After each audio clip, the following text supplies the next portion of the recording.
पिछली सदी की वो नातवाए रोजगार शख्सियत हजरत इमाम खुमैनी रहमतुल्लाह अलैह हैं, जिन्होंने उस इस्तेमार को चैलेंज किया। दूसरी ममलिकत और मुल्क हमारे पड़ोस में, दोनों हमारे पड़ोसी हैं, अफगानिस्तान है कि जिसने निहत्ते अमरीकी इस्तेमार का मुकाबला किया, और हमसे दूर फलस्तीनी हैं कि जिन्होंने बिल्कुल निहत्ते, यानी यूरोपी और बरतानवी साम्राज्य से लेकर अमरीकी साम्राज्य तक निहत्ते उसका मुकाबला किया और कर रहे हैं। उनके मासूम दिनों के बच्चे या उनके बुजुर्ग जो 70-80 साल की उम्र के हैं, सब एक तरह कुर्बान हो रहे हैं। हजरात, मैं कहना ये चाहता हूं कि पाकिस्तान को भी ये मौका मिल गया है, इसलिए कि एक हजरत इकबाल ने अपने एक फारसी शेर के अंदर ये फरमाया कि वादिये इश्क पसे दूर दराज अस्त भले, कि इश्क की वादी चाहे कितनी भी दूर दराज क्यों ना हो, तय शब्द ज्यादा 100 साल बाहे गाहे, 100 साल का सफर एक आह में तय हो जाता है। और पाकिस्तानियों को ये मौका मिला है कि 75 बरस बाद ही सही इस्तेमार के मुकाबले में खड़े हो जाए। इस बात का इंतजार न करें कि उनके पास कहां कहां और कौन कौन सी कुव्वत है। इनके पास एक कुव्वत है और वो ला इलाहा इल्लल्लाह की कुव्वत है। ला इलाहा इल्लल्लाह इंसान को आजाद कर देता है, उसका खौफ खत्म कर देता है। और मैं ये कहता हूं कि ला इलाहा इल्लल्लाह आपको फिक्र माश से, फिक्र मौत से, फिक्र मुस्तकबिल से आजाद कर देता है। अगर इस कुव्वत को अगर आप समझ लें तो मैं समझता हूं कि पाकिस्तान के अंदर एक मौका आया है कि हम मुकम्मल तौर पे साम्राज्य को ना करें और अपने पांव पे अपनी हकीकी आजादी के लिए, अपनी खुद मुख्तारी के लिए खड़े हो जाएं। वरना तारीख में 250 बरस पहले मीर जाफर और मीर सादिक का जिक्र होता है, तो आज भी आपकी अपनी सफों के अंदर नजर आएंगे। अभी मजहर प्रहलाद साहब फरमा रहे थे, जिनके बारे में हजरत इकबाल ने उनके बारे में कहा कि खुद बदलते नहीं, कुरान को बदल देते हैं। हुए किस दर्जा फकीहान हरम बेतौफीक, और इन गुलामों का यह मसलिक है कि ना कैसे कि सिखाती नहीं मोमिन को गुलामी के उसूल। यानी यहां तो बहस ही बिल्कुल वाज़े हो गई है, बैगर्स की और एब्सोल्युटली नॉट की।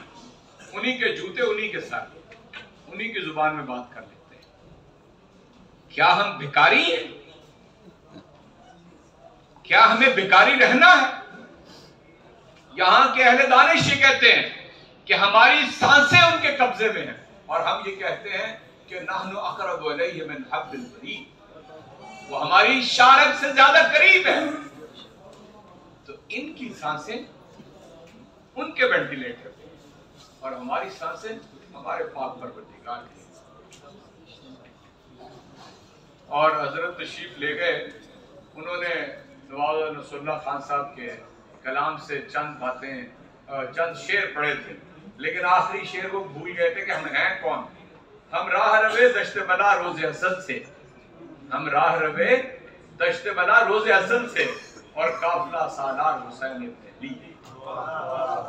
जिनके काफिला सालार वाजे हों और जिनका मुल्क पाकिस्तान हो, मेरे दोस्तों और साथियों, पाकिस्तान जैसा कोई मुल्क मदीना नबी के बाद नहीं मार्ज़े वजूद में आया। हर मुल्क नस्ली एतबार से, तारीखी एतबार से उनकी अपनी तारीख है, किसी की 400 साल की, किसी की 2000 साल की, किसी की 2500 साल की, आपकी तो 75 बरस की। ना नस्ल, न रंग, न जुबान, न बयान, यहां तक कि जो असल पाकिस्तान था उसमें तो 1000 मील का फासला था। एक चीज थी कि जो कयादत थी मोहम्मद अली जिन्ना की, और बिल्कुल ठीक कहा कि हम वो बदकिस्मत कौम है कि जिन्होंने ना मोहम्मद अली जिन्ना का राज पाया, ना अल्लामा मोहम्मद इकबाल का राज पाया।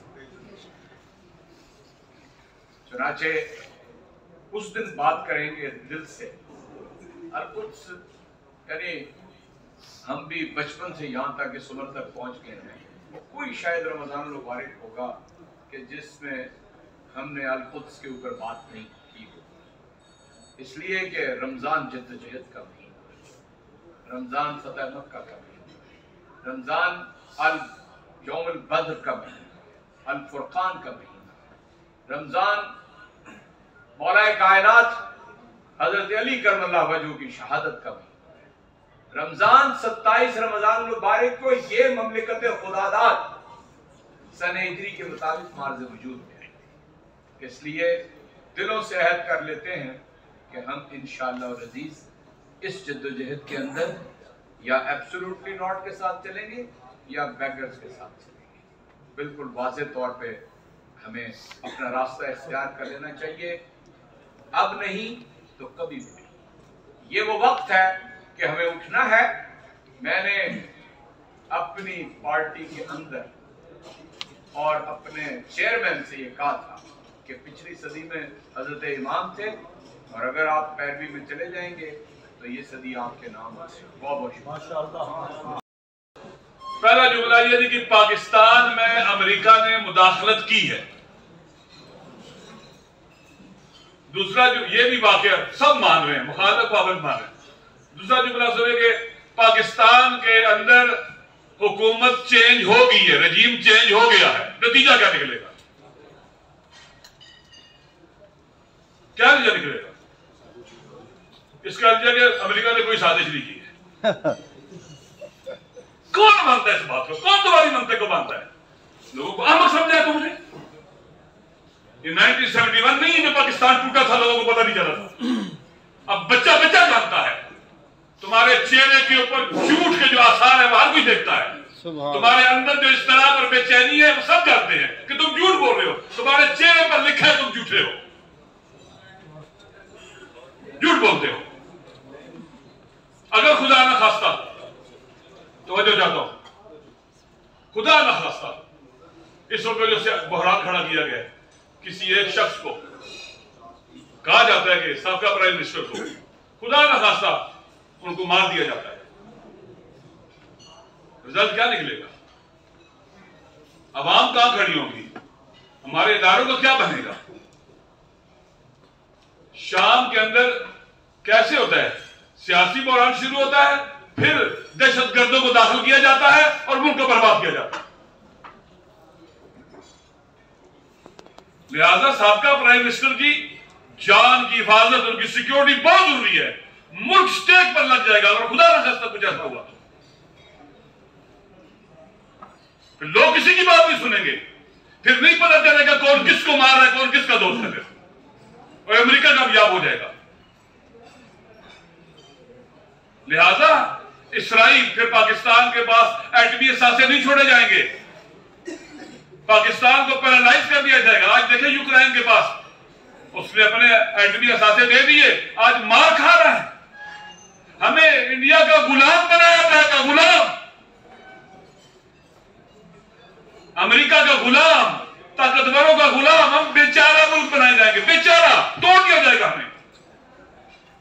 हमारे मुल्क के खिलाफ साजिश हो रही है, इसका एक ही हल है, फौरी तौर के ऊपर निगरान हुकूमत बनाई जाए और बुरी हुकूमत, और इलेक्शन कराया जाए इस बहरान से निकलने के लिए फौरी तौर पर। जितना डिले करोगे इतना पाकिस्तान के दुश्मनों को वक्त मिलेगा, मौका मिलेगा खिलवाड़ करने का। जितना वक्त देर करोगे, हमारी मादरे वतन है ये, इसके साथ कोई पाकिस्तानी बर्दाश्त नहीं करेगा खियानत करने को और धोखे देने को। तुम्हारे जाती मफादात है जहन्नुम में, हमें पाकिस्तान अजीज है, पाकिस्तान और वतन अजीज है। इसके अंदर खुदा न खास्ता 71 में पाकिस्तान टूटा, आधा हमारे हाथ में आ गया था। इसके बाद कुछ बचने वाला नहीं है, कुछ नहीं रहेगा। लिहाजा जरूरी है जिन्होंने गलती की है सलाह करें और हमारे वतन की जान छोड़े, हमारी जान छोड़े। वो जाए जैसे पहला गए दूसरी वहीं चले जाए, वहीं जाए चाहे जहां से तुम आए थे। इस मादरे वतन के साथ हम खून दे देंगे, लेकिन हम खयानतों के मुकाबले में कभी चुप नहीं रहेंगे। क्या बात, माशाअल्लाह। हमारी मादरे वतन गवाह रहना, हम तेरे गैरतमंद बेटे, बावफा बेटे, बाशऊर बेटे, बाबसीरत बेटे हैं, आगाह है। हम इन खयानतों को समझ रहे हैं, एक एक पर नजर है सबकी। लिहाजा बस करो, काफी हो चुका इस वतन के साथ। तुम्हारे अभी तुम्हें शेर नहीं हुआ लूट लूट के इसको, क्या खिलवाड़ खेल रहे हो के साथ।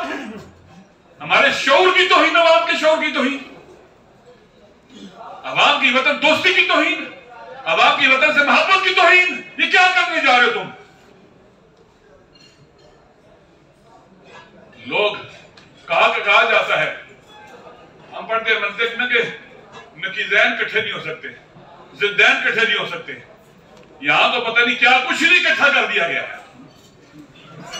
बादशाह सलामत का बड़े शैतान का आर्डर आया, इकट्ठे हो जाओ, इकट्ठे हो गए, मिल जाओ, मिल गए, आनन फानन मिल गए सारे के सारे।